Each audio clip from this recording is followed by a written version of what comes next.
Gracias, Gus. Bueno, te agarramos al paso. Hoy estamos haciendo notas al paso, ¿eh? ¿Cómo estás, Fernando? Bien, bien. ¿Cómo, Visitando un poco hoy. ¿Cómo ves que pinta el panorama de cara a lo que va a ser la llegada a diputados de los proyectos que eventualmente va a vetar el presidente? Bueno, directo al grano. Al grano, ahí vamos. Yo te pensaba decir que vine acá porque los productores de Santa Cruz me pidieron y me querían de Santa Cruz, problema, provincia. Sí, hay un tema con el tema de barrera sanitaria que parece que hay un pequeño cortocircuito entre eso y las exportaciones a Europa, y bueno, me querían contar un poco y ver si podía dar una mano. Pero no sé, Cristina, si yo supiera esas cosas sería rico porque apostaría a los mercados futuros y acertaría siempre. Va a estar difícil, yo creo que es una situación que se ha presentado, pero es difícil como es difícil todo. Nadie puede pensar, o nadie podía pensar que un gobierno que llegó con una situación económica tan crítica y a la vez con un poder político tan pequeño, podía hacer esta enorme cantidad de reformas y las hizo. Y bueno, yo tengo la esperanza de que logremos consolidar entre los que queremos que este cambio siga adelante y entendemos que el equilibrio y el superávit fiscal son fundamentales.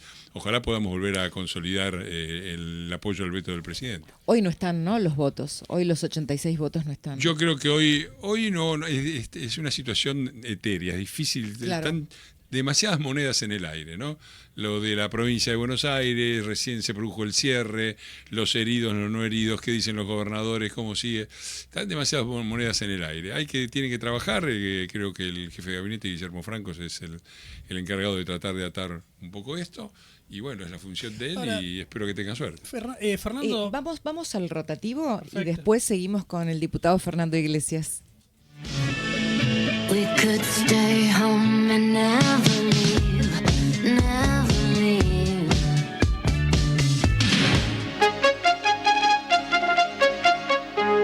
El rotativo del aire de Radio Rivadavia. Le estás tomando el cafecito al doctor Sim, pero te perdonamos porque te agarramos al paso. Me perdona el doctor. Había una pregunta picando que había dejado Gustavo. Claro, sí. ¿Qué cambió para que el año pasado, ante una situación similar, se juntaron los votos para ratificar un veto, y hoy parece que hay muchas más dudas para juntar esa misma cantidad de votos para volver a ratificar el veto que va a venir del presidente? Yo creo que hay dos elementos. Por un lado, creo que hay un grado enorme de desesperación en el peronismo, que en el medio de su desintegración, falta de liderazgo, falta de ideas nuevas, ve el afianzamiento del plan. Decían que también sacaban el cepo y volaba todo por los aires, estuvieron militando eso durante meses, después no pasó nada, y creo que los muchachos ven que si esto se afirma y se consolida, va a ser difícil.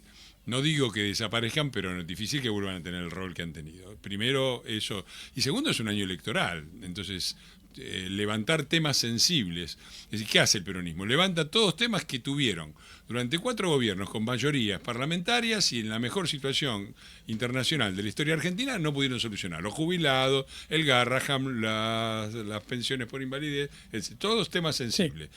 De repente, todas esas cosas que no solucionaron, que empeoraron gravemente, les importan, ¿no?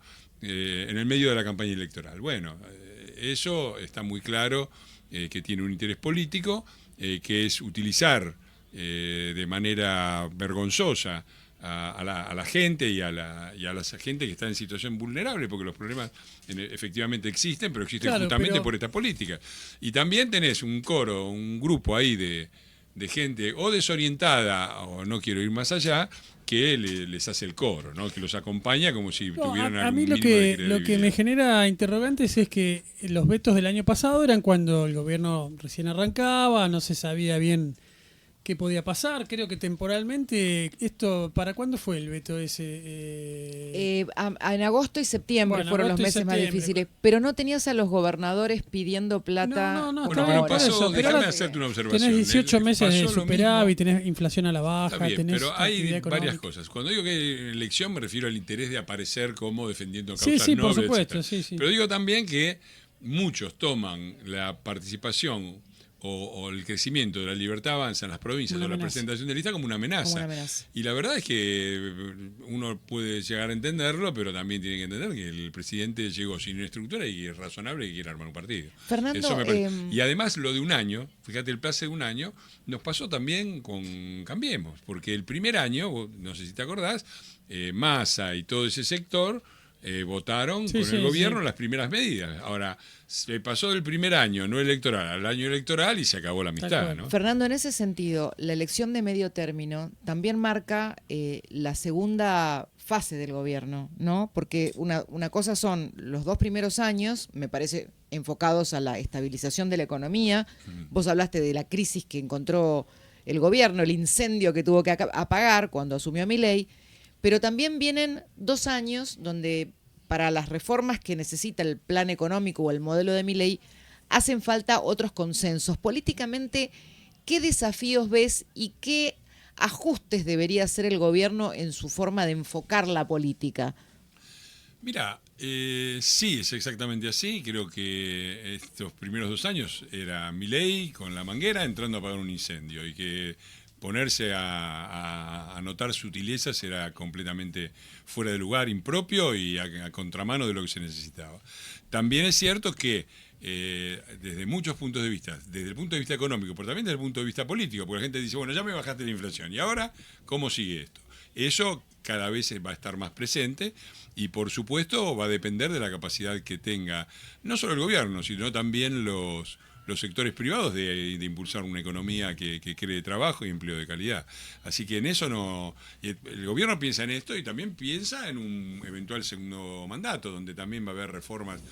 Ahora, ¿qué es lo que hay que hacer? Bueno, yo creo que algunos temas son prioritarios. Por ejemplo, no se puede, y la secuencia es importante, no se puede solucionar el tema de jubilaciones sin solucionar el tema laboral. Porque si vos tenés al 40 y pico % de la mano de los trabajadores argentinos trabajando en negro y no aportando, y entonces tenés 1,4 trabajadores activos por cada jubilado y es imposible eso. Y para crear empleo, que ayer hablábamos de, mirá, estos días volví a leer los ejemplos de pymes que directamente se fundieron por indemnizaciones, porque entre las multas, la falta de una noción de un cálculo estimado cierto para las indemnizaciones, porque depende del tribunal donde cae, el abogado que presenta cambia el cálculo. No hay una unificación de criterio, con lo cual eso es vamos más a ver si urgente. los muchachos, que son los que armaron este sistema, Recalde, Padre y todos los demás, que armaron este sistema indigno, donde los juzgados parece que están empeñados en nombre de la defensa de los derechos del trabajador, le dan una indemnización a uno y dejan sin trabajo a 10, ¿no? Ese es un poquito el fenómeno resumido. Vamos a ver si los muchachos que armaron todo esto ponen los votos como para darlo vuelta, porque es un tema fundamental que sobre todo a las pymes afecta directamente. Pero hay más temas con respecto a la inversión.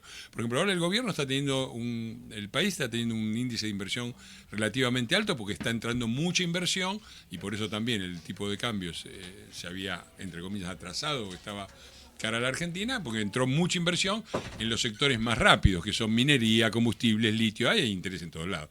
Pones el pie fuera del país y te vienen a ver con esos temas de todos lados. Estés en Uruguay, en Checoslovaquia, donde estés, pasa eso. Ahora, también necesitamos una inversión de mayor, entre comillas, calidad, en el sentido de inversiones que creen trabajo industrial, trabajo en el sector de servicios, etcétera. Y eso tiene que ver, vienen de la mano con otras cosas. Por ejemplo, un tema del que yo estoy tratando de aportar todo lo que puedo, es el acuerdo entre el Mercosur y la Unión Europea. Es decir, si vos querés tener un horizonte de inversión a largo plazo en un sector más difícil que el de la energía, y vas a poner, no sé, o una fábrica, una empresa de servicio para exportar a Brasil, etcétera, este acuerdo es muy importante y se define ahora. Hay una ventana de oportunidades que está abierta ahora hasta mitad del año que viene, como mucho, y si no sale, pero si sale va a crear, y lo mismo con respecto a Estados Unidos. Si la Argentina logra romper esta barrera, que la ha hecho uno de los 3 países más cerrados del mundo, y nos integramos al mundo con previsibilidad y seriedad, creo que va a haber una oportunidad muy amplia para inversiones que mejoren también el perfil productivo argentino. Diputado Fernando Iglesias, gracias por pasar por los estudios de Rivadavia. gracias a vos por la invitación, ha sido un gusto. El como cafecito siempre. se lo paga el doctor Sin ahí en la Paga- puerta. paga, sí. Amigos, seguimos en Hola, Rivadavia. hola, hola.